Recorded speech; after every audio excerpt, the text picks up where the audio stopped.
Hello दोस्तों, कैसे हैं आप सब लोग। आज मैं आपके लिए एक कहानी लेके आया हूँ और आशा करता हूँ जो मेरे पिछले सब्सक्राइबर थे, जो मेरा पहला यूट्यूब चैनल था वो यूट्यूब ने डिलीट कर दिया। जो मेरे पहले सब्सक्राइबर थे वो इस चैनल को सब्सक्राइब कर लीजिए, और जो पहली बार इस पे स्टोरी सुनने आए हैं या कोई जानकारी लेने आए हैं वो इस चैनल को सब्सक्राइब कर दीजिए। हमारी जानकारी या हमारी कहानी अगर आपको पसंद आती है तो हमसे जुड़े रहिए। चलिए अपने कानों में हेडफोन लगा लीजिए और एक कोना पकड़ के बैठ जाइए। एक वीरान मंदिर घने जंगल के बीच छिपा था, जहां जाने की हिम्मत कोई नहीं करता था।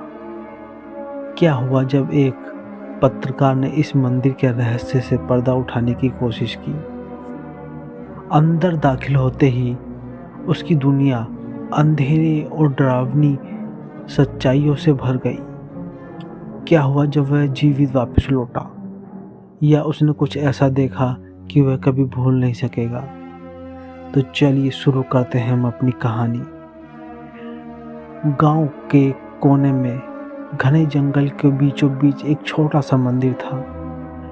यह मंदिर सालों से वीरान पड़ा था और गांव वाले इसे खूनी मंदिर के नाम से जानते थे।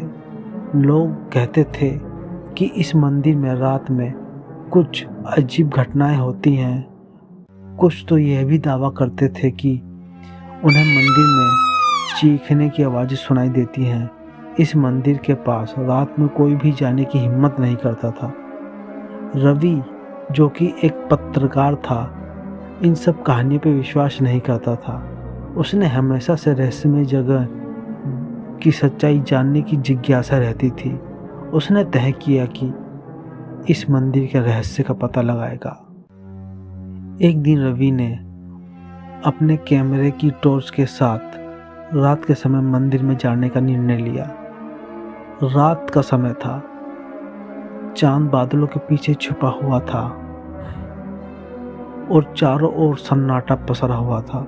रवि मंदिर के पास पहुंचा तो उसने देखा कि मंदिर की हालत बहुत ही खराब है। दीवारों पे काई जमी है और दरवाजे पे जंग लगा हुआ था। रवि ने हिम्मत कर मंदिर का दरवाज़ा खोला और अंदर का दृश्य देख के वह डर गया। अंदर का दृश्य बहुत ही डरावना था। मिट्टी से ढके हुए पुराने मूर्तियाँ और धूल मिट्टी का ढेर। रवि ने अपने कैमरे को चालू किया और मंदिर के अंदर कदम रखा। जैसे ही वह मंदिर के अंदर गया, मंदिर का दरवाज़ा खुद ब खुद बंद हो गया। रवि ने इसे हवा का झोंका मानकर नज़रअंदाज किया और मंदिर का निरीक्षण करने लगा। जैसे जैसे रवि मंदिर के अंदर बढ़ता गया, उसे अजीबो आवाज़ सुनाई देती गई। उसे लगा कि शायद उसकी एक कल्पना हो सकती है, लेकिन जब उसमें से एक मूर्ति के पीछे से किसी के चलने की आवाज़ सुनाई पड़ी तो उसकी धड़कनें तेज हो गई। उसने टॉर्च की रोशनी में उस दिशा में फेंका, लेकिन वहाँ कुछ नहीं था। अचानक उसकी टॉर्च बंद हो गई और मंदिर में घुप्पा अंधेरा छा गया। रवि ने डरते हुए अपने कैमरे की लाइट ऑन की, मंदिर के बाहर निकलने की कोशिश की, लेकिन उससे दरवाज़ा नहीं मिला। जैसे ही दरवाज़ा ढूंढने की कोशिश कर रहा था, उसे अपने पीछे किसी की सर्द सांसें महसूस हुई। उसने मुड़ के देखा, लेकिन वहाँ कोई नहीं था। रवि की हिम्मत अब जवाब देने लगी थी। उसने दरवाजे को जोर से धक्का दिया, लेकिन वह नहीं खुला। अचानक एक ठंडी हवा का झोंका आया और मंदिर के अंदर की सभी मूर्तियां अचानक हिलने लगी। रवि ने देखा कि उन मूर्तियों की आंखों से खून जैसा कुछ बह रहा है।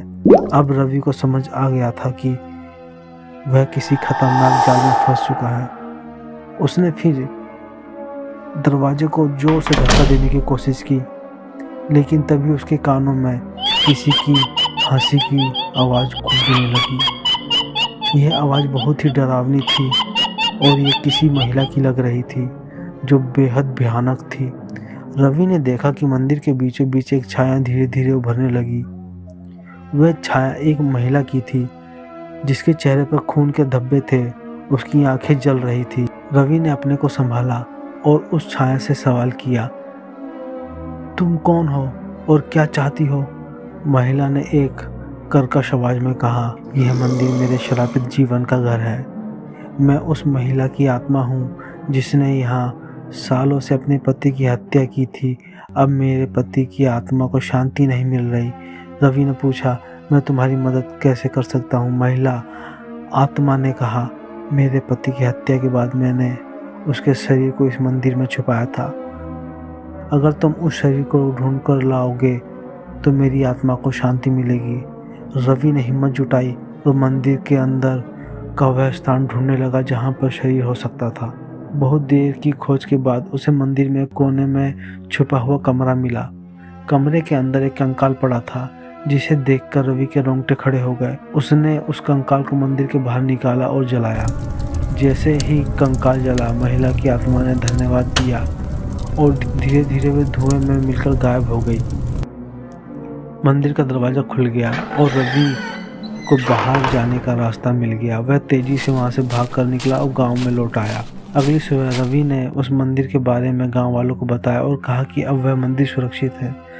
गांव वालों ने उसकी बात पर विश्वास नहीं किया लेकिन रवि जानता था कि उसने एक श्रापित आत्मा को मुक्ति दिलाई है। उस रात के बाद वह मंदिर फिर कभी भूतिया नहीं रहा, लेकिन रवि के लिए वह रात जीवन भर की सबसे डरावनी याद बनकर रह गई। तो दोस्तों, आपको ये कहानी कैसी लगी? आप मुझे कमेंट बॉक्स में लिख सकते हैं और हम आपके लिए आगे और नई नई कहानी लाते रहेंगे।